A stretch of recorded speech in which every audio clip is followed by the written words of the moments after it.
नमस्कार दोस्तों, मैं एक विषय पर चिंतन करने के लिए आपसे कुछ बातें कहना चाहता हूँ। विषय ये है कि इस समय हमारे देश में भीषण एक समस्या आई हुई है। भीषण समस्या क्योंकि आप ये समझिए कि ये समस्या तो हमारे एक आज दिन की हो गई है, आज की नहीं है।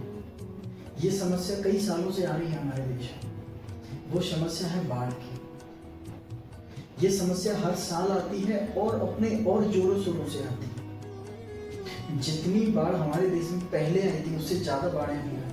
हर साल की समस्या हुई, लेकिन फिर भी हम इन समस्याओं से अभी तक कुछ सीखे नहीं, ना हमने इससे कुछ सबक लिया, ना हमने 2013 में जो त्रासदी केदारनाथ में हुई थी, ना हमने उससे कुछ सीखा। क्यों? उसका सबसे बड़ा कारण ये है कि हम किसी भी घटना से कुछ सीखते नहीं हैं। हम सोए हुए लोग हैं।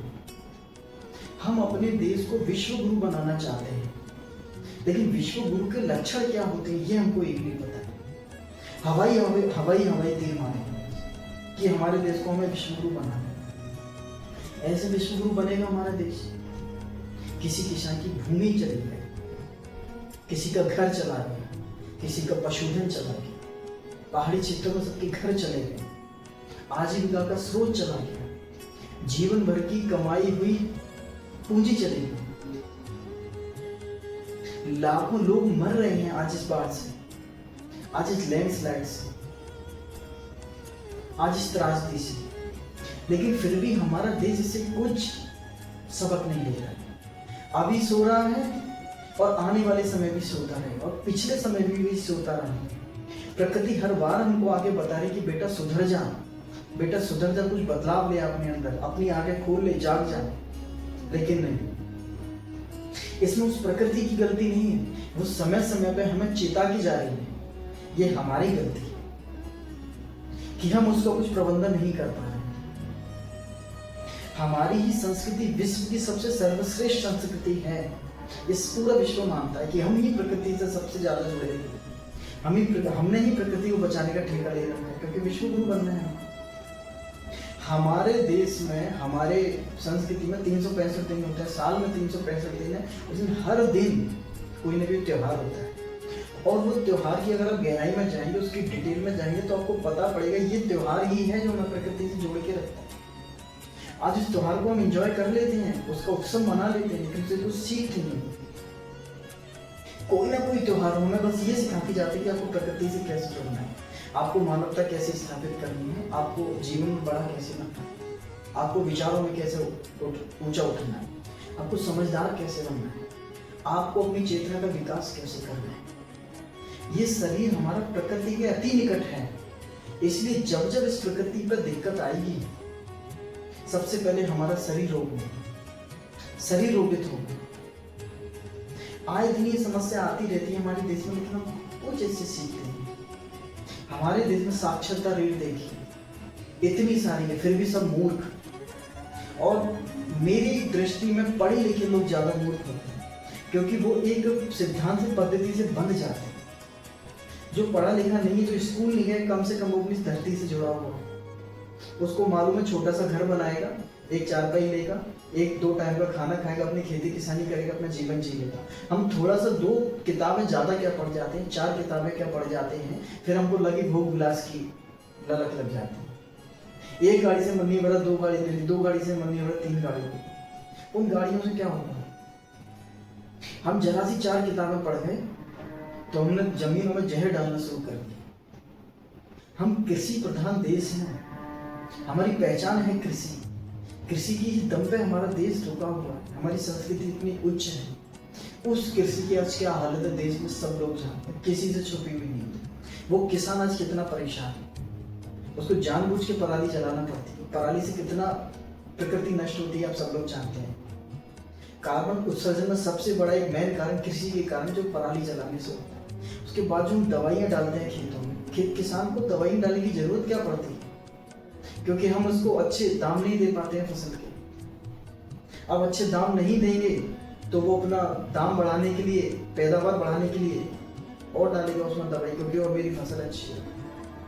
इस भोगवादी चीज के कारण, भोगवादी संस्कृति के कारण हमारी पृथ्वी पूरी नष्ट होगी और इसका कहीं ना कहीं जिम्मा केवल हम भारतीयों पे आने वाला है, क्योंकि सर्वे भवन्तु सुखिनः सर्वे सन्तु निरामया, ये हमारा सूत्र है, ये हमारा श्लोक है जो पूरे विश्व में गूंजता है। वसुधैव कुटुम्बकम, ये पूरा विश्व, पूरी धरती ही हमारा कुटुंब है। सबसे उच्च संस्कृति के हम हिस्सा हैं, सबसे उच्च संस्कृति का हम पार्ट हैं, हम उसके अंग हैं। आज वो संस्कृति हमारी क्या हो? हर दिन कोई ना कोई त्योहार आता है, हम त्योहारों से कुछ नहीं सीखते हैं, केवल एक इवेंट की तरह, केवल एक मनोरंजन की तरह या फिर उत्सव की तरह आपने उसको मना लिया, उससे सीखा कुछ नहीं। हमारे जितने देवी देवता हैं वो सब हमको यही बता रहे हैं कि बेटे प्रकृति से जुड़ो, बेटे धरती से जुड़ो, प्रकृति से जुड़ो। हर देवी देवता, हर भगवान हमको यही बता रहा है। किसी भी भगवान को ले लीजिए, हमने क्या सीखा भगवान से? और सबसे ज्यादा हम धार्मिक बने रहते हैं।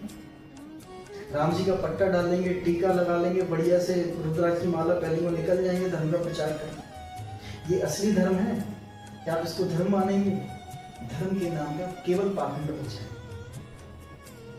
अगर हमने अपनी आंखें अभी भी नहीं खोली तो ये दुनिया बहुत जल्दी नष्ट होने वाली है। अब बोलते हैं सबसे ज्यादा दोष समझदार व्यक्ति पे आता है, जो सबसे ज्यादा बुद्धिमान होता है, क्योंकि ये तुम तो समझदार थे, तुम तो बड़े थे, आपने क्यों नहीं किया? वो सारा जन्म हम पे आने वाला है, क्योंकि हम ही विश्व गुरु हैं, ऐसा सब लोग मानते हैं, बनना चाहते हैं। ऐसे विश्व गुरु हम बन पाएंगे? जो धरती हमको 2 टाइम का भोजन देती, उसी धरती को हमने नष्ट कर दिया, दवाइयाँ डाल के, पराली बना के, आती की दवाइयाँ डाल के। जो नदियाँ हमें हमारी प्यास बुझाती हैं, हमें जल देती, उन नदियों को हमने खत्म कर दिया। जो वायु हमें प्राण वायु देती, उस वायु में हमने जहर मिला दिया। अब आप जाओगे कहाँ इस पृथ्वी को छोड़कर?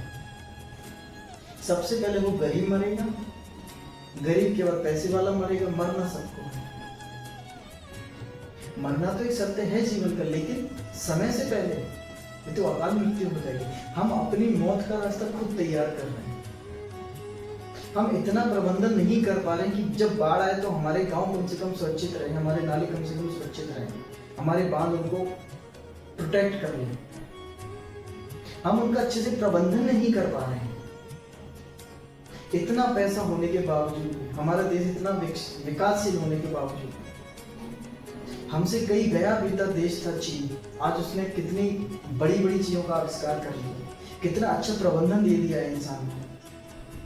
इतनी अच्छी रोडें बनाई हैं, स्कूल बनाए हैं, कॉलेज बनाए हैं, भवन बनाए हैं, सब कुछ वेल सेटल्ड बनाए हैं उसने। एजुकेशन हर चीज में चाइना आगे है, और चाइना ने हमसे छोटे छोटे देश व्यवस्थाओं में कई ज्यादा आगे है। हमसे छोटी इकोनॉमी है, हमसे छोटी संस्कृति है, लेकिन बहुत आगे है। क्यों?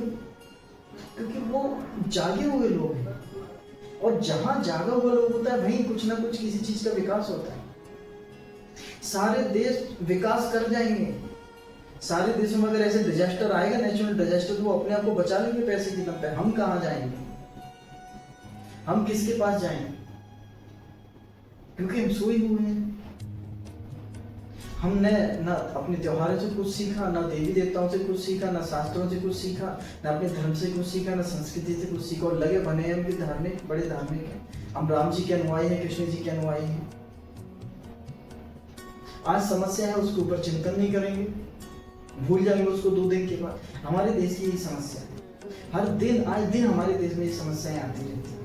कभी तूफान की समस्या आती रहती है, कभी बाढ़ की समस्या आती रहती है, भूकंप की समस्या आती रहती है, भूखमरी की समस्या आती रहती है, एक्सीडेंट की समस्या आती रहती है। हमारे ब्रिज अच्छे हैं नहीं, हमारी रोडें अच्छी हैं नहीं, हमारा इंफ्रास्ट्रक्चर अच्छा है नहीं, हमारे भवन अच्छे हैं नहीं।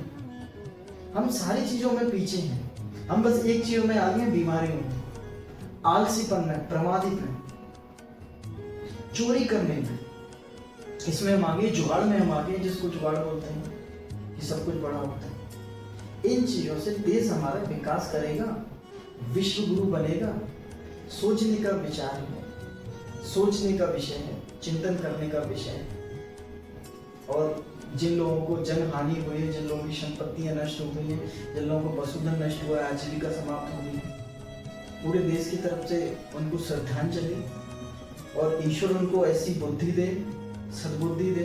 ऐसे हम प्रार्थना करते हैं कि इंसान जितनी जल्दी जगेगा, जितनी जल्दी अपनी आंखें खोलेगा, जितनी जल्दी जागृत होगा, तो शायद हमारा देश बदल सके, ये संस्कृति बदल सके, हम पृथ्वी को बचा सके।